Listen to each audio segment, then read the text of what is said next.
I just needed to make sure that I hadn't told you about my guidance appointment that I had on Thursday.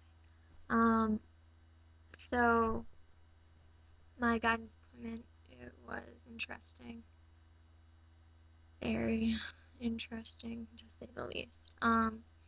Basically, my guidance counselor came in and sat me down, and my mom was there, and I don't talk to my mom about anything, so I wouldn't talk while my mom was there because I didn't want my mom to know what was going on and why I didn't want to go to school. And well, she knows, but she doesn't know. And so apparently, I am going down to part-time student status, which means I'm taking 2 courses next semester.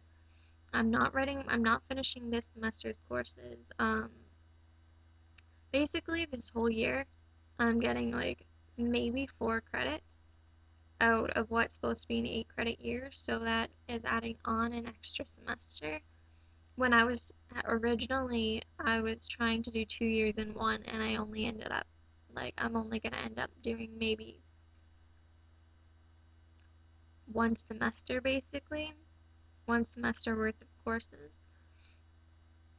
Yeah, I don't know how I feel about that. And they're putting me in this class for at-risk kids, and personally, I think that's a bunch of BS because I don't think that I classify as at risk. When I think at risk, I think of like the kids who are too busy doing drugs and skipping school and just doing stuff like that, and like they're not going to graduate because of that.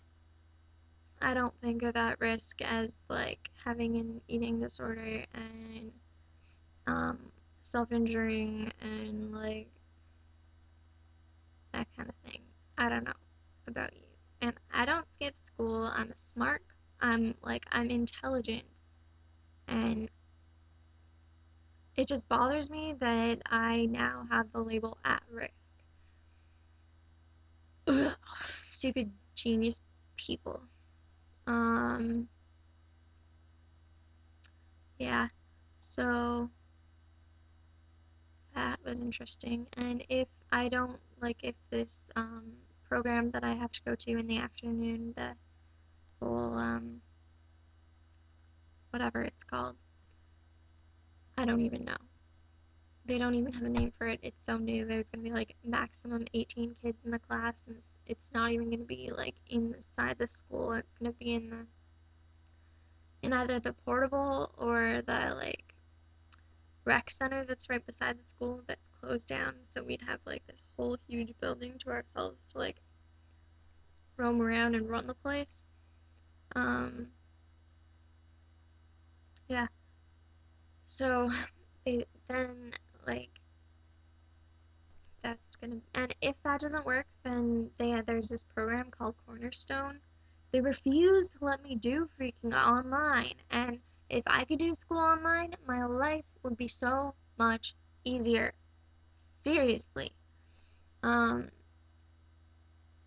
I would so much rather do school online and just be able to do it whenever I want, like at night, because that's when I have the most clear thoughts, and that's my most productive time is when normal people are asleep. Yay for insomnia. And the drugs that my doctor gave me are not working to help me sleep at all, so that's pretty screwed up, in my opinion. And so this weekend, I was gone all weekend on a youth retreat with my friend's youth group that I did not want to go to at all, and we didn't have money for me to go in the first place. And so I was just like, Karen, I'm sorry, I just can't go because I don't have money. And that's not the real reason. The real reason is because I wanted to stay home and not be like, I wanted to because I know Karen knows about everything and she won't put up with it. Like, she's just like, you don't have a choice, you have to eat, blah, blah, blah. Um, so she, like, literally force fed me.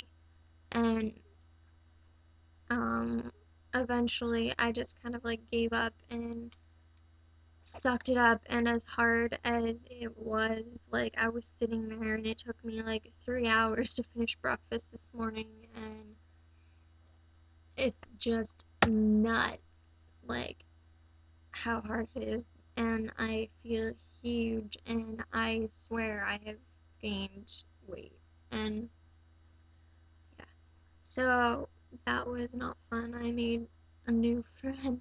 It's really funny how you, like, find out somebody has an eating disorder, and then you, like, click with them automatically, and it's just like you have some kind of, or like you find out someone self-injures and you just, like, are able to start talking to them because you can connect on, like, a deeper level kind of thing because you understand each other.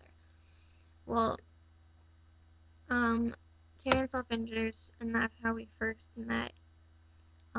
So Karen and I'm one of the only people that knows about Karen, and she's getting counseling now because she decided it would be best for her, so she's getting help. And then I met this girl, Emma, who's Karen's friend, and Emma had never told anyone that she had an eating disorder before. So she was, like, talking to us about how, like, she's been bulimic for 2 years, and she's, like, losing all her hair's all falling out, and her heart is going crazy, and, like, she's having all these really bad medical, like, things going wrong with her. And yeah, so I'm concerned about her, and I want her to get help. I know I want her to get help. She has to want to get help because she has to want to get better. And right now, I don't even know if I want to get better. So yeah, I ended up telling Emma about everything too. So we were up really late last night talking about just, like, everything. That was pretty much the only good thing about this weekend. And we went to bed late, got up incredibly early, and we had to play outside. We, like, played football in the snow, and that was mandatory. So that's how I got this sickness, whatever it is. But I'm reading this amazing book right now. I'm not sure how long this video is, but I need to show you this book. It's called Purpose for the Pain.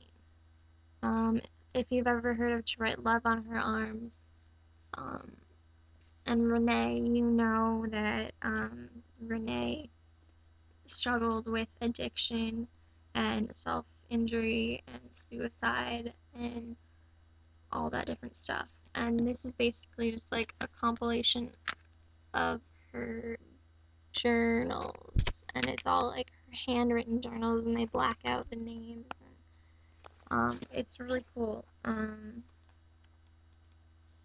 Like, there's pages uh, like that, and it's just all these different words, like all the thoughts that she came in.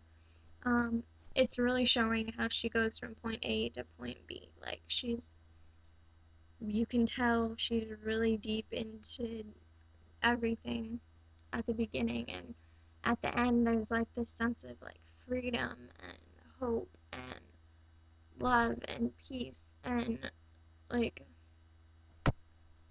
I want to see my life turn out the way hers is going. Like, she has been sober for almost 3 years now, and it's like,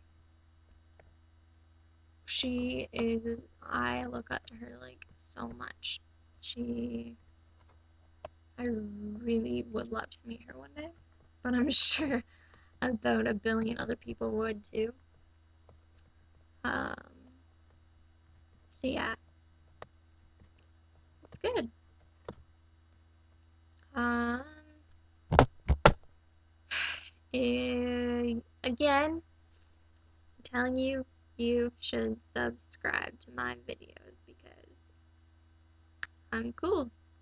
And you are too if you subscribe to my videos. And thus, I shall depart.